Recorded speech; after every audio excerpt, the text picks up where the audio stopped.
Welcome back to Poorly Educated Today in the News, where America woke up, checked the headlines, and realized the country is basically a pickup truck with the check engine light on, the gas tank blinking empty, and three politicians in the back seat arguing over whether the map is unconstitutional. Every story today feels connected to another story, like a string of Christmas lights where one bad bulb somehow makes gas prices, court rulings, AI weapon systems, and your grocery bill all start flickering at once. Segment 1: War Clocks, Oil Shocks, and the Gas Pump Gut Punch. We start overseas because apparently America cannot have a normal Friday without staring at the Middle East like a raccoon staring into a bug zapper. The United States is still tangled up in the standoff with Iran. The Strait of Hormuz is under pressure, and oil prices are bouncing around like a frog in a skillet. Washington is arguing over blockades, ceasefires, possible airstrikes, uranium stockpiles, and whether the war powers clock is still ticking, or somehow paused like a microwave burrito somebody forgot about. That might sound like fancy foreign policy language, but regular folks know exactly what it means when they pull up to the pump and the gas price looks like a ransom note. The grounded part is simple. If shipping lanes get squeezed and oil gets expensive, that pain does not stay inside a Pentagon briefing folder. It shows up in gasoline, groceries, delivery fees, heating bills, farm costs, and every little thing that already felt too expensive last week. Congress is asking questions about legal authority and cost, while the administration says the ceasefire changes the math, which sounds a lot like my cousin Earl saying his truck payment does not count because the truck is parked.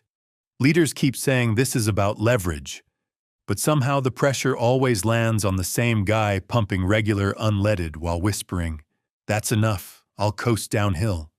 Segment 2: Ballrooms, Bullets, and Government Home Improvement.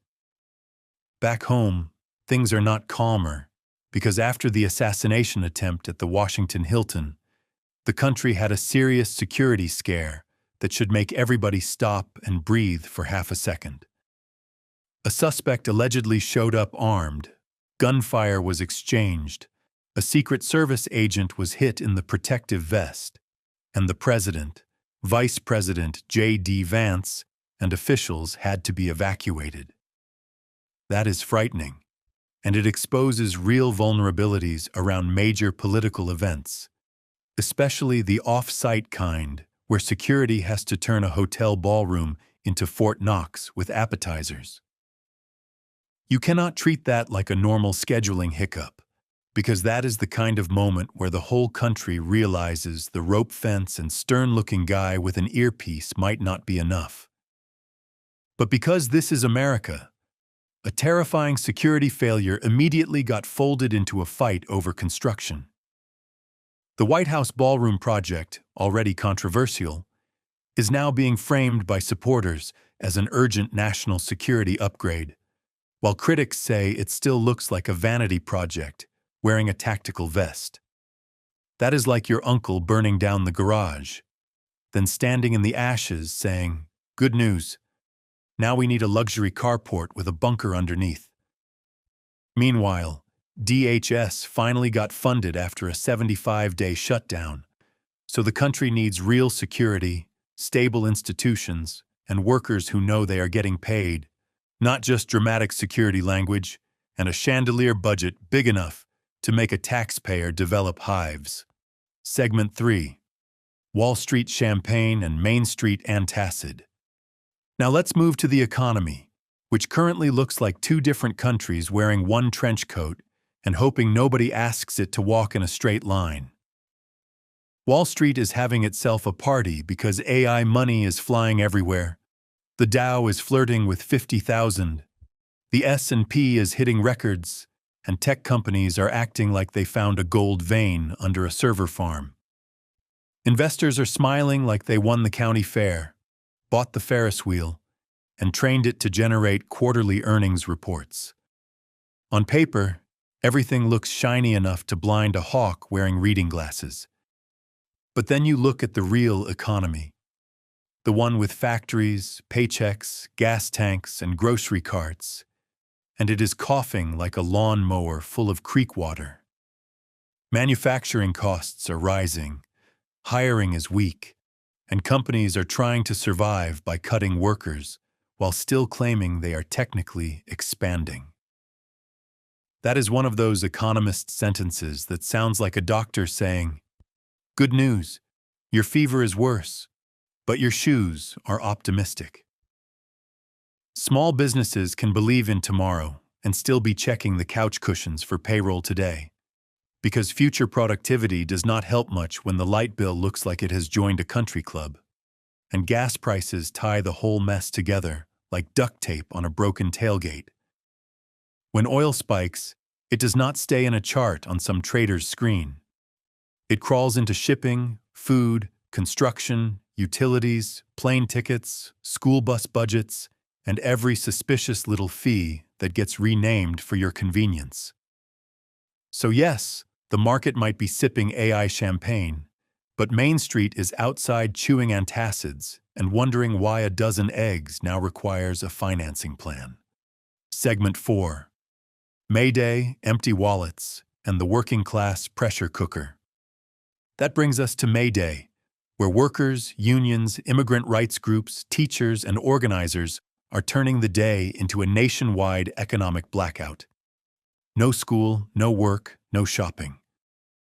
In America, that is basically telling the national bloodstream to stop pumping Amazon boxes, drive-through coffee, online impulse purchases, and those little gas station taquitos that have been spinning since the Obama administration. Thousands of actions are happening across the country, and the message is not subtle. People are tired, squeezed, angry, and organized enough to make the powerful start checking the locks on the break room. Some folks hear economic blackout and immediately act like society is collapsing because their novelty socks did not arrive by dinner. But the grounded point is that workers feel pressure from every direction. Rent is high, groceries are high, gas is high, healthcare is expensive, and wages are chasing prices like a three-legged dog after a mail truck.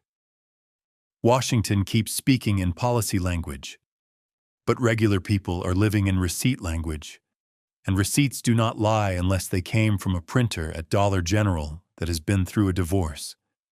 When people feel like the economy only works for the folks already sitting in the VIP booth, eventually they stop asking politely and start organizing calendars. Meanwhile, the administration is rolling out TrumpIRA.gov, a retirement savings platform meant to help workers without employer 401ks. On paper, low-fee retirement access and matching contributions could help a lot of part-time workers, gig workers, and small business employees. But the timing is awkward enough to make a preacher sweat through his good suit. People are marching because they cannot afford today, and Washington is saying, "Have you considered preparing for 2049? Segment 5, voting maps, court claps, and democracy's paperwork rodeo." Now we head to the courts, where election law just got tossed into the wood chipper and called constitutional maintenance. The Supreme Court ruling out of Louisiana could weaken Voting Rights Act protections and open the door for aggressive redistricting across multiple states. That means legislatures are sharpening their map pencils like democracy is about to be carved up at a church potluck. Redistricting was already confusing enough to make a sober man stare at a wall, but now it is entering swamp chess territory, where every square is a lawsuit and every bishop has a donor. The big legal question is whether discrimination can be shown through outcomes, or whether challengers have to prove intent. That sounds dry until you remember intent is one of the slipperiest critters in the legal woods. Proving what lawmakers secretly meant is harder than proving your cousin knew exactly what would happen when he deep-fried a frozen turkey under the carport. The grounded concern is that if the legal bar gets too high, communities can lose real political power even when the numbers show their votes got sliced thin as gas station ham. At the same time, the SAVE Act is pushing stricter proof of citizenship rules for voter registration. Supporters call it election security, critics call it voter suppression, and regular folks here bring your original birth certificate and start digging through drawers they have not opened since 1998. Secure elections matter, but if eligible citizens get trapped in a paperwork rodeo, then the system starts looking less like protection and more like a possum trap with a flag sticker on it. America keeps saying every vote counts, then hires lawyers to decide where it counts, how much it counts, and whether you remembered the Ziploc bag for your birth certificate. Segment 6, Pentagon chatbots, killer weather, and the cultural blender. Finally, we arrive at technology, weather, and culture, because apparently this episode needed to end inside a blender full of circuit boards, storm warnings, horse racing, and UFO rumors. The Pentagon is pushing deeper into generative AI, with major companies helping bring these tools into classified defense systems. AI can help with logistics, planning, intelligence, and all kinds of complicated tasks. But once it starts getting anywhere near weapons decisions, everybody should stop clapping and ask where the off switch is. We used to worry robots would take our jobs, and now we have to worry one might optimize a spreadsheet and recommend an airstrike before lunch. The strange part is that AI is doing genuinely impressive civilian work too. It is helping detect disease earlier, assist doctors, verify complex math, and model space pathways like humanity gave a calculator a wizard hat. That is the weird moral split of this moment.